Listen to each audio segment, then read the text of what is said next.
Hello and welcome to Pokemon News, where we cover the latest from the Pokemon Company. Today we are covering the latest on Sword and Shield, as well as on Pokemon Masters. So let's hop into it and get down to the fun. So, a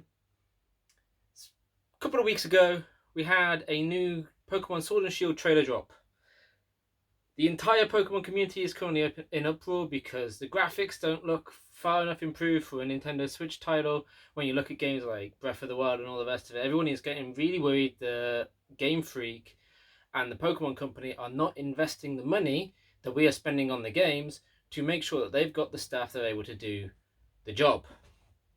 I'm in two minds on this because obviously we've had stuff come out where they've had to rebuild models, all of that. They do look similar to the 3DS ones, so there's big questions about that. But we do also know that it wasn't that long ago that they were hiring new staff to build models using new 3D tools needed for the Nintendo Switch. So yes, they had gone away, they had tried to future-proof for the 3DS before they knew the architecture of the Switch, and it looks like that backfired on them because the Switch architecture wasn't designed in a way to make sure that the 3D models were easily flexible and so on and so forth. This is a classic thing with Nintendo. They like to go their own way with building consoles. So, yes, they should have been informing the Pokemon Company and Game Freak, but who knows? We're not part of that. We're not going to go into any more detail. All I can say is I'm excited for the game. Hopefully you are. I am concerned about some of the stuff, but to be honest, I'm in it for the story, and that's what we're going to talk about right now. So, we have some updates on what's going on with the Pokemon gyms. So, it looks like, unlike the previous games where you go around, you do the gym trials, you face the Elite Four, and you defeat the champion.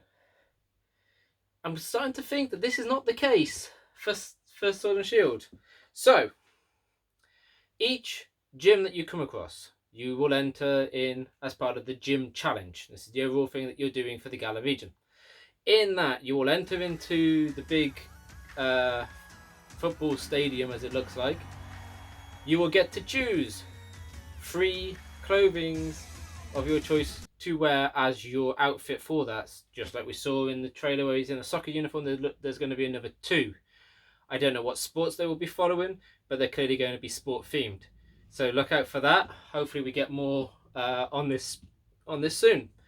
However, the point of the gym challenge is you're entering to be part of the Champion Cup. So the Champion Cup is a tournament, and you must qualify by completing the gym challenge with inside the game. The fact that in their information that they have published, they have stated it's a tournament makes me go, you're not fighting the Elite Four. You are competing in a tournament against lots of other characters. One will be obviously your rival, which is probably going to be your final. And there'll probably be 4 rounds, so there will be kind of like an Elite Four, but it is claiming to be a tournament setting. So I suspect that there's actually going to be multiple elites that you could encounter through this out of some like random behavior. So it's going to be a lot harder to plan your team to take in. I kind of hope that that's the case, and I would really like it if that's the case. So yeah, that's it on the gyms. We saw some new Pokemon, and by God are they cute. So we've got Yamper, the electric type Corgi. I was saying in previous videos that they need to have a Corgi in Sword and Shield since it's the UK. It's the most sensible dog Pokemon to have, and they did it. And he's electric type, and he's just a cute little fluff. It's going to be awesome to have him. Although I suspect he may not be all that strong, but I kind of don't care. I can't wait to see what he evolves into. We got Impidimp, which is a dark fairy type. Another interesting looking Pokemon there. Alcremie, the fairy cake Pokemon. When we get to the Pokedex entries, which we will cover, like we have before, I am concerned. I am on many levels concerned about what is going on in the Pokemon world, but we'll talk about that in a little bit. We then saw Roly-Coly, this awesome looking rock Pokemon, and Duraludon, the steel dragon type. we got information that there's not just Dynamaxing, but there is Gigamaxing. Gigantamaxing, sorry. I would have called it Gigamaxing. So yeah, Gigantamaxing. So, the way this works, you activate your Dynamax like normal, but certain Pokemon will Gigantamax instead. And in doing so, their body type will change and their move availabilities will change. Not all Pokemon can do this. So, for example, a Creamy can Gigantamax, right?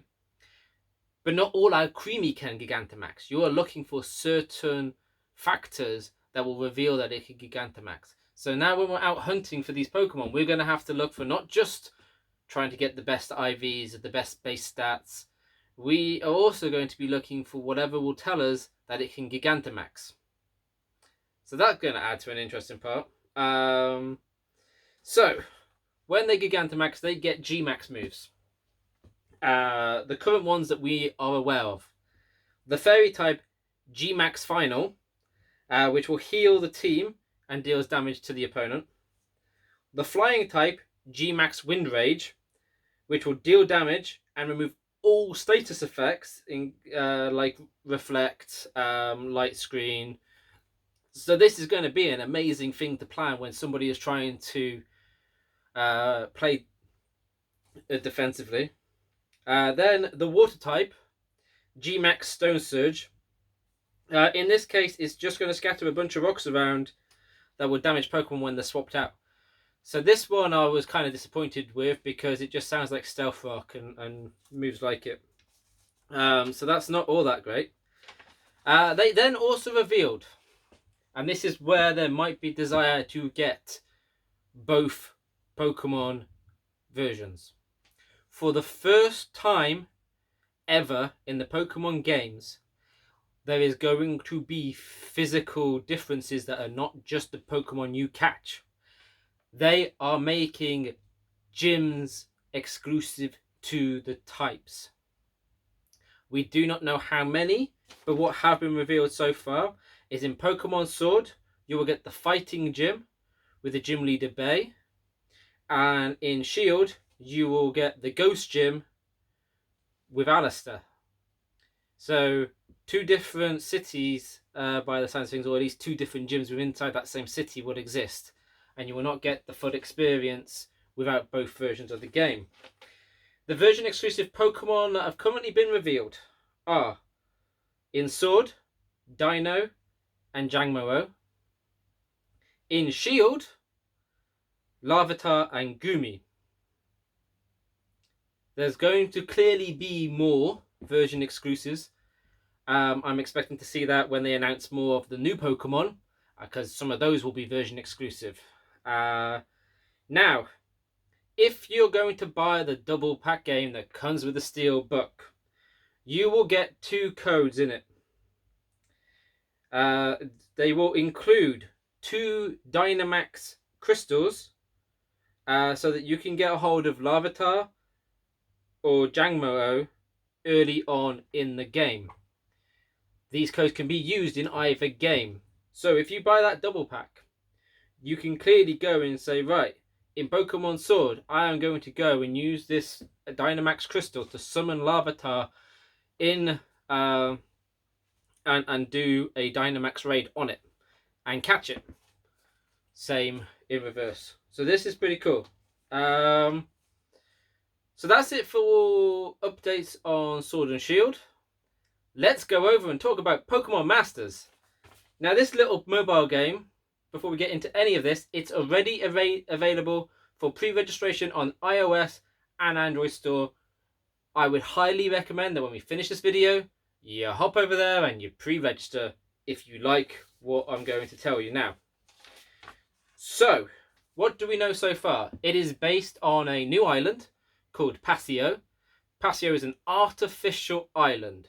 It has been built up to get all of the world's biggest and best Pokemon trainers to come along and work their way to the top in an extremely big tournament, which will carry out across the entire island. There are gym leaders on this island, and you will need to find and beat them to get their gym badge so that you can compete in the final tournament. These gym leaders can join you. So you've seen in the videos probably so far that you've seen characters that you know from the shows and the games joining in the combat, joining in the play. So what we have here is what will be called sync pairs. You will have the trainer and one Pokemon. That Pokemon will also only be of one type. So no duo types in Pokemon Masters. I don't know why. I guess they wanted to simplify the tactical concepts, but that is the case. So no Poison Grass Bulbasaur. It's going to just be grass. So that is a clear heads up now. So yeah, sync pairs. You will start with a Pikachu. As you then progress through, you will meet other sync pairs. You'll beat them in combat, and then they will be able to join your team. You can meet them by either playing through the story mode, which will unlock specific characters. It will not, however, give you the opportunity to meet more of that character in repeated forms, and this is how you will be able to boost them up efficiently. So what you want to do is meet more of them, which will then increase various stats and charge times and all of that kind of stuff as you keep beating them and adding them to the system. However, you can do this through a feature called Scouting. Scouting, however, is going to cost you the in-game currency of crystals or gems. I can't remember which one. I think it's gems, actually. Gems will be given out as you play through the story, so there is a way of doing it by playing the story. However, it looks like, as with any of these microtransaction games, they won't be given out in high supply, so people will spend money to do better and win. As such, this game doesn't have a pay-to-win system built into it because the only way you can play with your friends is cooperative, not competitive. Now, I kind of like this at the moment because of that system, but within a year's time, where we've been playing it for long enough, I feel that instead they should move over and give a PvP feature as an update, because it's just going to be fun. You can do other tricks to manage people paying to get better setups. So continuing on from that, we also have, sadly, that some of these characters are only going to be available via Scouting. Which characters, we don't know right now. So as such, we don't know if they're going to be amazingly strong or about the same as everybody else. As you compete, as you fight, your Pokemon earn experience, as does the player, because you're sync paired. So both level up together instead of independently.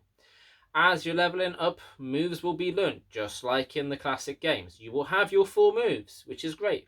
But combat is now real time. This means you have to really think about what moves you're choosing, as the computers are doing the same for their ones as it's all hitting out.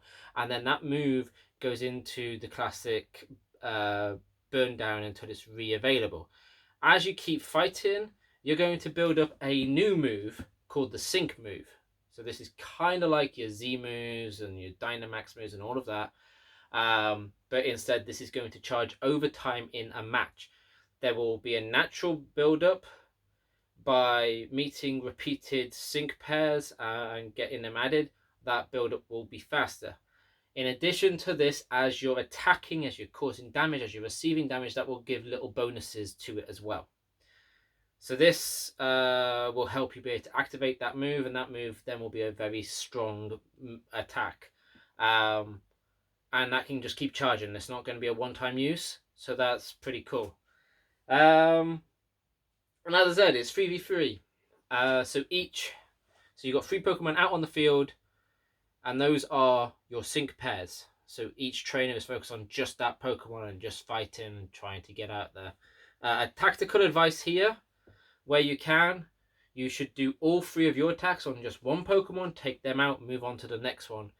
That way, you'll have less attacks coming in, and so therefore less damage overall throughout that time period. That is always the best tactic when there's a lot of people that you're trying to compete with. Okay. Evolution is in the game, but it's weird. So, to evolve a Pokemon, you'll be looking to see if the Pokemon has a star on its data. So not all Pokemon can evolve, and not all of that Pokemon can evolve. So you could have several Ekans, for example, and only one of them will have the ability to evolve into Arbok. I don't know why, but this is what they've gone with. To evolve them, you're going to need to be at or above specific levels.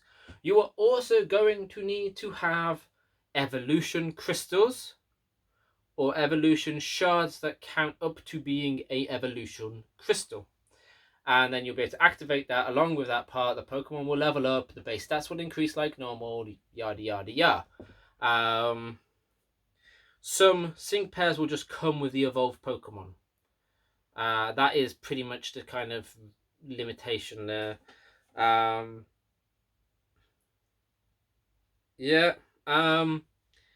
is level capping. Of course, there's level capping. That just makes sense. As you play through the story and you encounter the gym leaders, when you beat the gym leader, you get the gym badge. They potentially can join you as a sync pair, and your level cap will increase. Now, in this case, because it's an actual cap, that means that you cannot go above that cap. So then you can end up building up more and more experience and going nowhere. I don't know yet if the experience build-up will just be applied when you unlock the level cap. I suspect not, and I suspect you'll just have to carry on the work. So be wise as to who you're leveling up when you're leveling them up. It might be actually wise to spread it across several of your sync pairs, so that you've got the opportunity of being able to pick for type advantage in different fights. Okie dokie. That's it that I have on Pokemon Masters at this point in time. However, I do have information of all the unlockable characters. I'm going to do that at the very end of the video, after we do the Pokedex entries. The reason for that is some people might consider it a bit of a spoiler, because obviously some of these are related to the story of the game, and these are people that you can unlock. So, let's go over and do the Pokedex entries, because I know you guys have been enjoying those. And then we'll come back and I will discuss our new people. So, starting off with Yamper. As I said, I love this guy. He's an electric corgi. It's genius. Anyway, so they have a tendency to be drawn to things that are moving quickly, like any British tiny dog. So they can be seen chasing after people or Pokemon, vehicles, bicycles, the works. Inside Yamper's body is a tiny organ. This organ, when it runs, charges up. So it gets more electrified the more it runs about. And sadly, little Yamper cannot actually store this charge. So whereas Pikachu has an organ that creates the charge, he also has a organ that can store that charge. So he can be very powerful. Pichu, however, is kind of like this. Pichu just blast attacks. He doesn't have the ability to store it properly. Yamper is the same here. So Yamper, basically, when he's running around, can be seen with sparks crackling off him and basically looking like he's going to go Super Saiyan. I kind of find that absolutely adorable. Okay, Alcremie.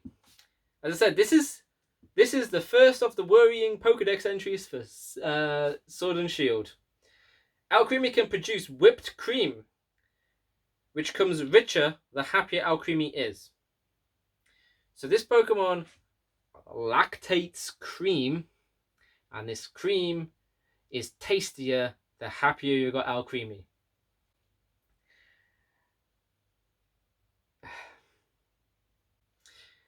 In the Galar region, chefs are known to use Alcremie to gather up its cream and use them in cakes and other and pastries and other pieces of dessert food. These are addictively delicious. So picture that. Little L Creamy producing its cream for chefs to go cooking, and all they've got to do is keep it happy. In battle, or when it's being preyed upon, because sadly, due to it producing such sweet scented cream, it's attacked fairly often. It will throw chunks of its cream to distract or even temporarily blind a Pokemon or even a person so that it can try and escape. The cream, when eaten, has an incredibly soothing effect. It is known to calm those with extreme rage. So, produces cream, amazingly delicious, and mellows you out. I feel strongly that this is questionable to all ends. But anyway, moving on to Roly-Coly. Its red eye can illuminate dark areas. It uses a lump of coal attached to its body like a wheel, so it can move around the coal mines pretty freely, unhindered by any of the issues. It can travel smoothly, even over rough terrain. Basically, got some kind of suspension in the part running that wheel. And about 100 years, until about 100 years ago, a Roly-Coly was basically in every household in the Galar region when coal mining was at its peak. Due to coal mining becoming less and less in the Galar region, people no longer maintain or keep Roly-Colys who can basically maintain the coal in the supplies. These families would basically, in addition, as it's rolling around, coal will drop off, so they would just collect it and use that for the fires. So it's kind of sad, really. You know, a whole industry dying under due to better ways of producing energy, like using Pikachus or Voltors, and so families don't keep Roly-Colys as much. But they will be found in mines and caves. So moving on to Duraludon or Duraludon.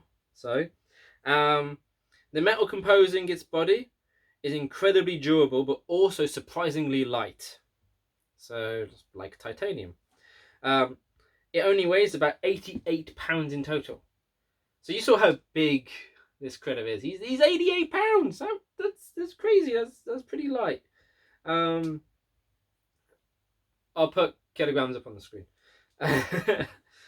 Thanks to this, Duraludon can actually move very quickly. And its body, however, is weak to corrosion, such as rusting. So that is a sad part. He lives in caves and mountains, and often encounters Tyranitar. They will battle it out. So they are basically natural enemies. Their fights are highly aggressive and damaging and can cause rock slides. Okay, and the final bit. So you saw his two arms are different shapes. They use these for grinding down rock surfaces so that they can eat the rock as sustenance. So that's the Pokedex entry. Who is your favourite of these new Pokemon? Yes, Impidem is not currently got a listing, so I'm sorry. We will update when we get one from him. There are also, which we're not yet going to cover, but there are two Pokemon that have been seen on kids' clothings in the videos. One looks like a really fat Pachirisu, but lacking, but of a mildly different shape. This could be a Galar region Pachirisu. I kind of hope so. It'd be really cool. The other one,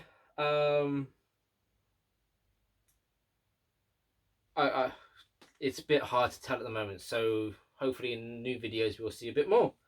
So as I said, I was going to go and cover who are unlockable in Pokemon Masters. Just before I do that, I forgot to mention that in Pokemon Masters, we will not be seeing CPs. We will be seeing the classic 6 stats and their values, and that's that. Okay, so you will have to start learning the stats to understand if they're good or not. There is some kind of EV training as well in the game, but I'm not sure the exact details there, so we're not going to go into that. So if you do not want to know who the unlockable characters are in Pokemon Masters, please leave us a like, comment below, and head on off to pre-registering the game. If you do want to know who they are, I will begin in 5, 4, 3, 2, 1. Here we go. So, Brock, who you would have seen in the video. Misty, who we've seen in the video. Whitney, yes, with her Miltank.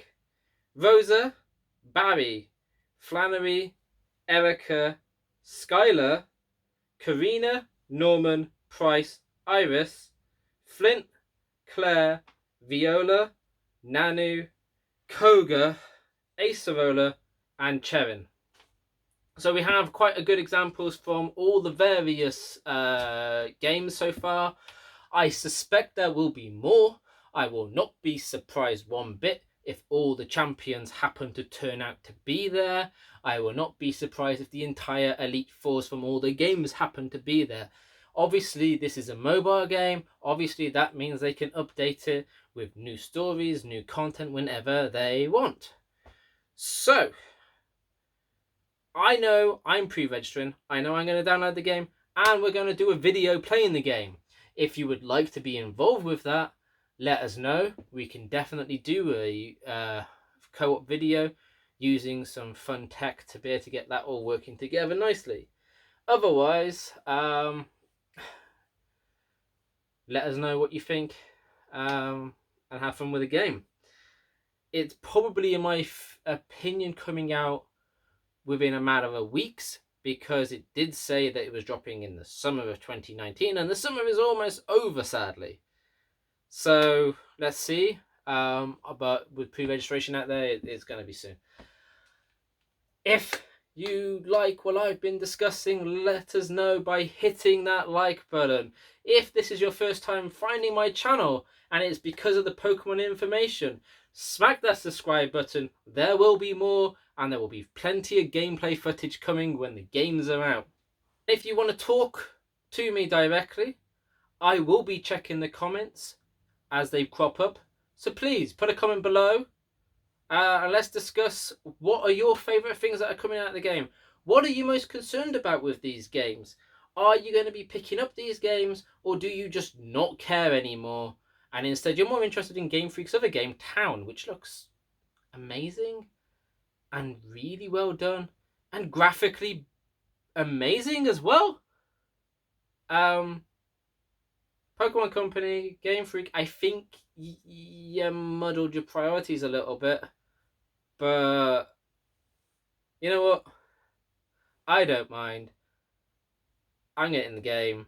I will get Town 2 when it comes out. We will have fun.